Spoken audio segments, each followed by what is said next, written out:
Hello students, welcome back to our channel SP children world.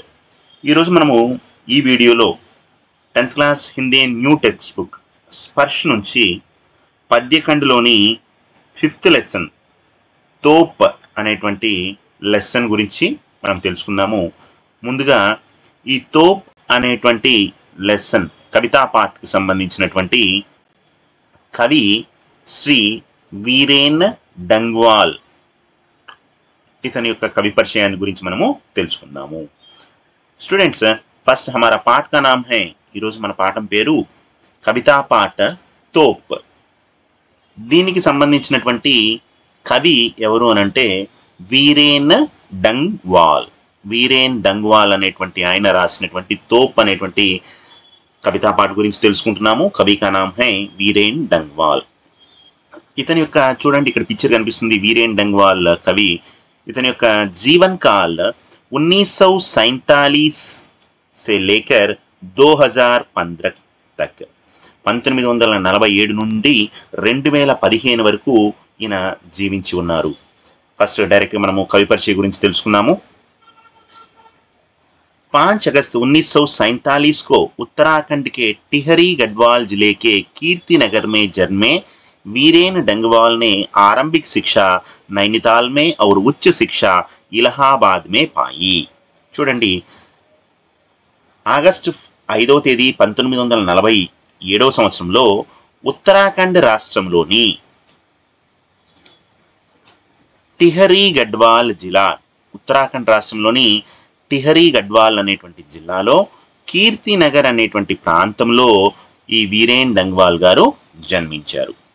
ఇతని యొక్క ఆరంభిక శిక్ష, ఇతని యొక్క ప్రాథమిక విద్యాభ్యాసము నైనిటాల్లో మరియు ఉచ్చ శిక్ష హయ్యర్ స్టడీస్ ఉన్నత చదువులు వచ్చేసి ఇలహాబాద్లో ఆయన చదువుకోవడం జరిగింది. पेशे से प्राध्यापक डंगवाल पत्रकारिता से भी जुड़े हुए हैं.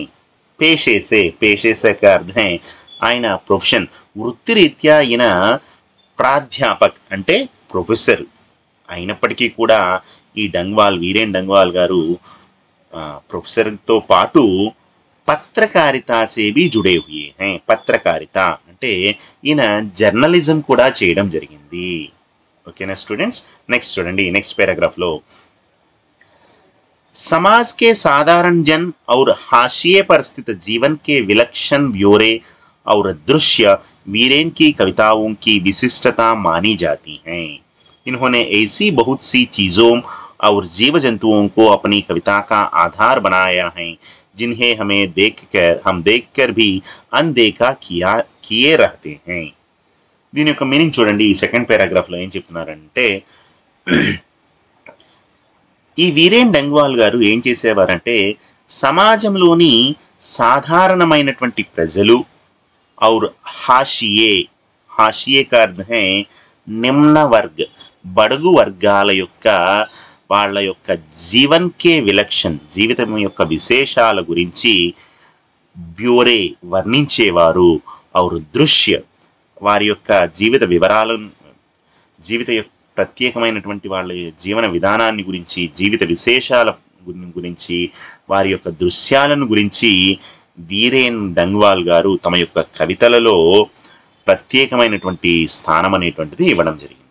అంటే వీరేన్ డంగ్వాల్ గారు తన యొక్క కవితలలో సాధారణ ప్రజలు మరియు బడుగు వర్గాలు, ఎవరైతే తక్కువ కులాల వారు, ఎవరైతే నిమ్న వర్గాల వారు ఉన్నారో వారి యొక్క జీవిత విశేషాలను తమ కవితలలో పొందుపరచడం జరుగుతుంది.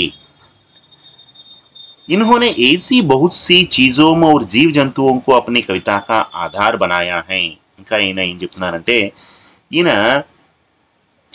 చాలా విషయాలను, తన యొక్క జీవ జంతువులను, అంటే ఈ భూమి మీద ఉన్నటువంటి అన్ని రకాలైనటువంటి జంతువులు, జీవులు ఏవైతే ఉన్నాయో వాటిని తన కవితకు ఆధారంగా తయారు చేసుకున్నారు. వాటిని ఆధారంగా చేసుకొని ఆయన కవితలు అనేటువంటిది రాసి ఉన్నారు. జిన్హే హమ్ దేఖ్ కర్ భీ అంధేకా కియే రహతే హై. మనం కొన్ని వాటిని చూసి కూడా చూడనట్టు వదిలేస్తాం, కానీ అలాంటి విషయాలను, అలాంటి జీవరాశిని, అలాంటి వ్యక్తులను తన యొక్క కవితల్లో పొందుపరుస్తూ మనకి చైతన్యాన్ని కలిగిస్తూ ఉన్నారు అని చెప్పేసి చెప్తున్నారు. नेक्स्ट पैराग्राफ చూడండి.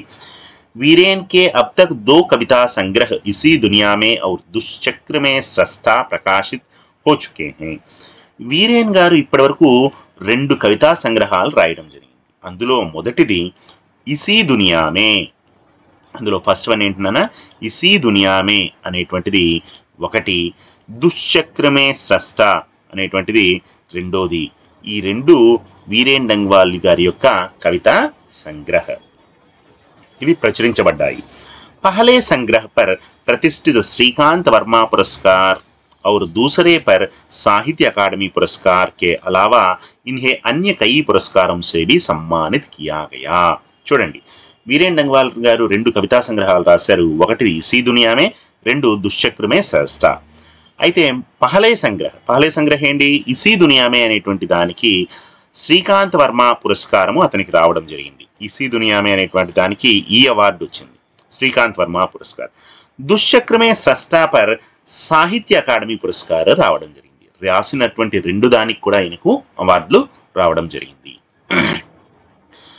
ఈ రెండే కాకుండా ఇన్హే అన్య కై పురస్కారం సే భీ సమ్మానిత్ కియా గయా హై. ఇవే కాకుండా ఇంకా ఆయన రాసినటువంటి అనేక కవితలకు గాను అనేక రకాలైనటువంటి అవార్డులతో అతన్ని సన్మానించడం జరిగింది. సమ్మానిత్ కియా గయా హై. वीरेन डंगवाल ने कई महत्वपूर्ण कवियों की अन्य भाषाओं में लिखी गई कविताओं का हिंदी में अनुवाद भी किया है. అంటే దీని యొక్క మీనింగ్ ఏంటంటే, వీరేన్ డంగవాల్ గారు వేరే గొప్ప గొప్ప కవులు ఇతర భాషలలో రాసినటువంటి కవితలను హిందీలో అనువాద్ భీ కియే గయే హై. హిందీలో ట్రాన్స్లేట్ అనువాదం కూడా చేశారు.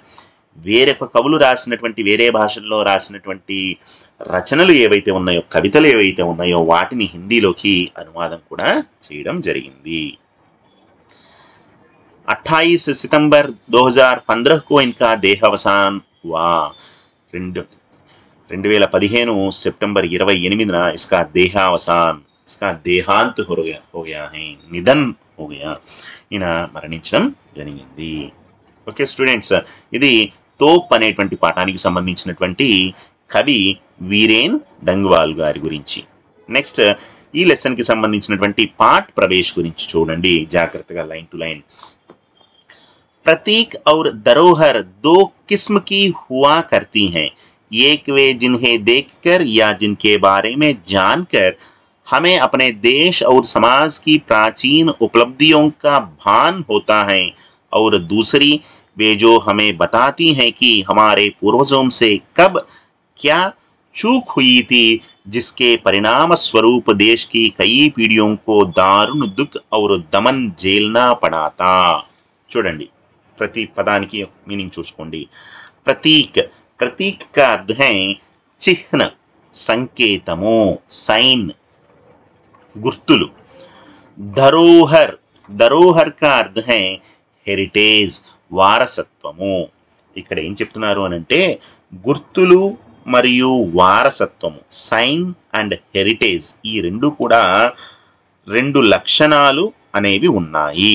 దేశానికి 2 రకాల లక్షణాలు ఉన్నాయి. అవి సైన్ మరియు హెరిటేజ్, వారసత్వం అనేటువంటిది. ఏక్ వే జిన్హే దేక్కర్ యా జిన్కే బారే మే జాన్కర్, అందులో మొదటిది ఏమంటున్నారు అంటే జిన్హే దేక్కర్, దేనినైనా చూసి, లేదా జిన్కే బారే మే జాన్కర్, వేరొక వాటి గురించి తెలుసుకొని, हमें अपने देश और समाज की प्राचीन उपलब्धियों का बान होता है. మన దేశము మరియు సమాజం యొక్క ప్రాచీనమైనటువంటి ఉపలబ్ధియా, అచీవ్మెంట్స్, విజయాలు, విజయ్, ఉపలబ్ధియోం का अर्थ है విజయాలు తెలియచేయడము. భాన్ హోతా హై, భాన్ హోనా का अर्थ है జ్ఞాన్ హోతా హై. ఇక్కడ ఏం చెప్తున్నారు అని అంటే 2 రకాల లక్షణాలు ఉన్నాయి. ఒకటి వారసత్వము, ఇంకొకటి గుర్తులు అని చెప్పేసి చెప్పాము. అందులో మొదటిది ఏంటి అంటే, మనం దేన్నైనా చూసి వాటి గురించి తెలుసుకొని మన దేశము మరియు సమాజం యొక్క ప్రాచీన విజయాలను తెలుసుకోగలుగుతాము. और दूसरी, ఇంకొకటి ఏంటి అంటే, वे जो हमें बताती हैं कि हमारे पूर्वजों से कब क्या चूक हुई है. चूक, चूक का अर्थ है పొరపాట్లు, మిస్టేక్స్, గలతియా.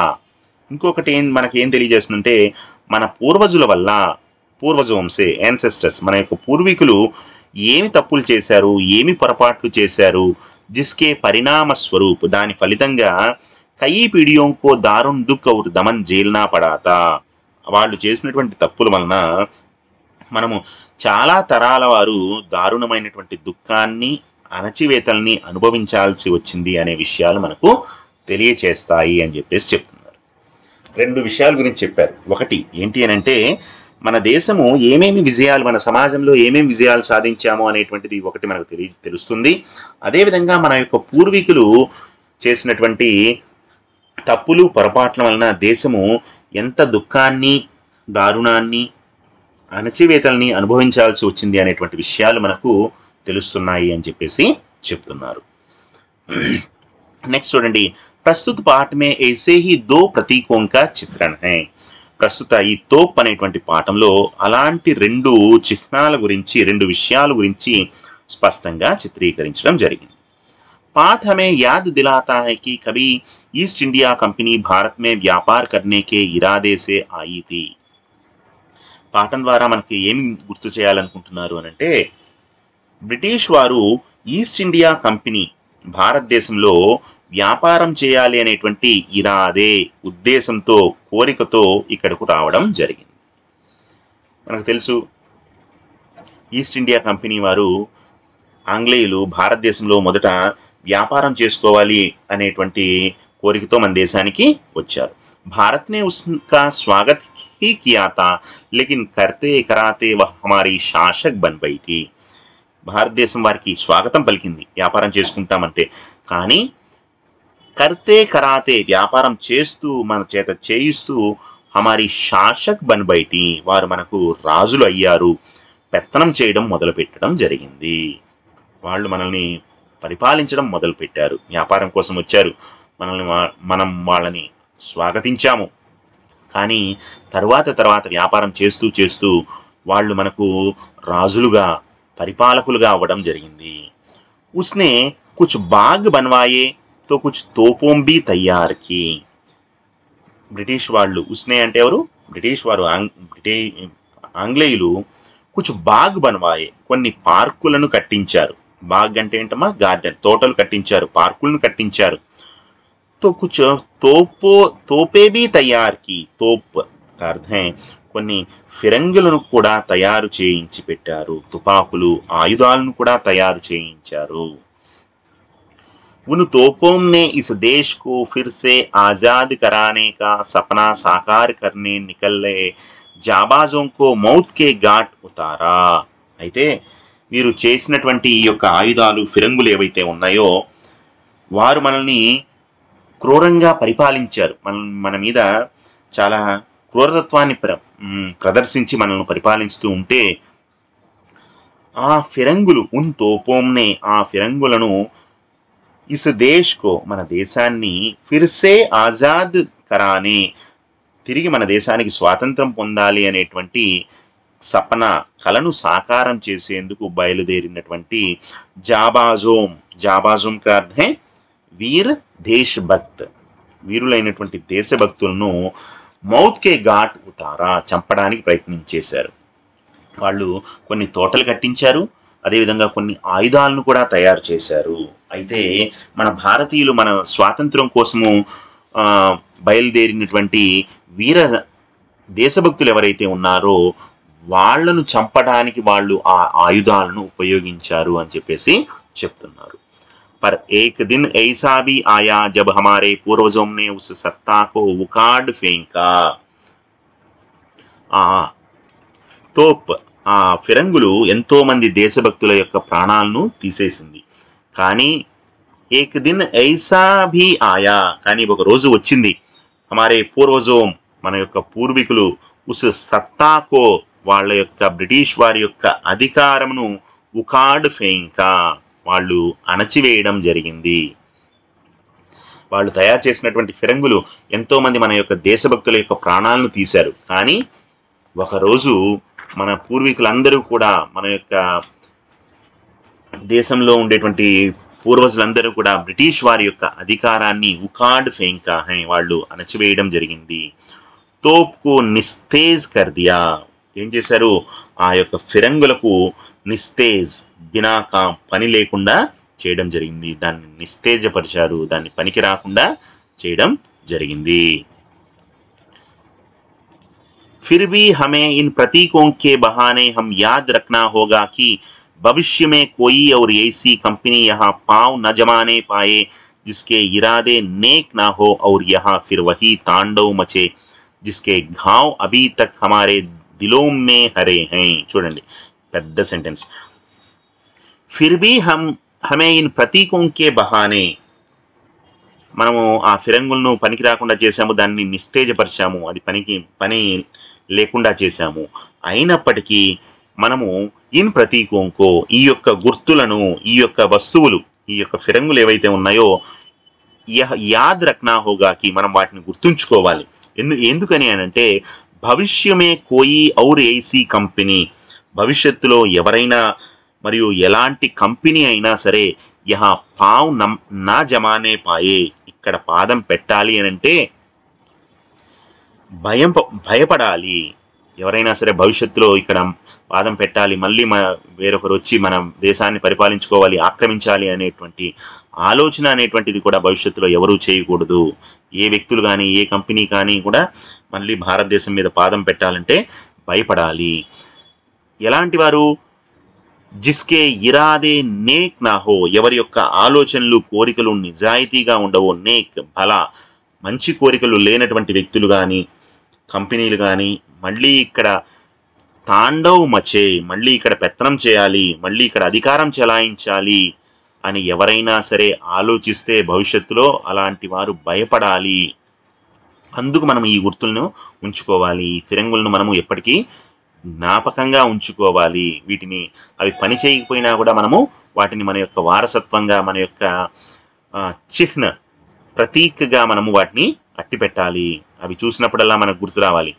తిరిగి వేరొకరు ఎవ్వరూ కూడా, వేరే కంపెనీ కానీ ఏ దేశీయులు కానీ తిరిగి భారతదేశం మీదకు ఎవరివైతే మంచి ఆలోచనలు లేకుండా ఉంటారో అలాంటి వాళ్ళు ఈ భారతదేశంలో తిరిగి అడుగు పెట్టాలి అంటేనే భయపడే విధంగా ఉండాలి.